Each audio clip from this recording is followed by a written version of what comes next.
കുഞ്ഞ് ജനിച്ച ശേഷം എല്ലാ അമ്മമാരും സന്തോഷവതികളായിരിക്കുമെന്ന് പലരും കരുതുന്നു. പക്ഷേ ചില അമ്മമാർക്ക് ആ സമയത്ത് വിഷാദവും ഉത്കണ്ഠയും അമിത ക്ഷീണവും അനുഭവപ്പെടാം. ഇതിനെ പ്രസവശേഷമുള്ള വിഷാദം, പോസ്റ്റ്പാർട്ടം ഡിപ്രഷൻ എന്ന് വിളിക്കുന്നു. ഇത് ഒരു ബലഹീനതയല്ല, ഇത് ഒരു യഥാർത്ഥ ആരോഗ്യ പ്രശ്നമാണ്. ഇത് കൈകാര്യം ചെയ്യാൻ ആവശ്യത്തിന് വിശ്രമിക്കുക, കുടുംബാംഗങ്ങളുടെയും സുഹൃത്തുക്കളുടെയും സഹായം സ്വീകരിക്കുക, നിങ്ങളുടെ വികാരങ്ങൾ വിശ്വസിക്കുന്നവരോട് തുറന്നു പറയുക, പോഷകസമൃദ്ധമായ ഭക്ഷണം കഴിക്കുക. ലക്ഷണങ്ങൾ ഗുരുതരമാണെങ്കിൽ ഡോക്ടറുടെയോ മാനസികാരോഗ്യ വിദഗ്ധൻ്റെയോ സഹായം തേടുക. ഓർമ്മിക്കൂ, സഹായം തേടുന്നത് ധൈര്യത്തിൻ്റെ അടയാളമാണ്, ബലഹീനതയുടെ അല്ല.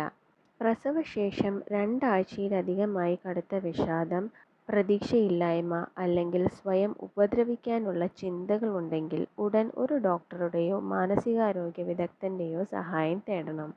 കൂടുതൽ സയൻസ് ഫാക്ട്സിനായി ഫോളോ ചെയ്യൂ സയൻസ് വിത്ത് ഡോക്ടർ ജയശ്രീ.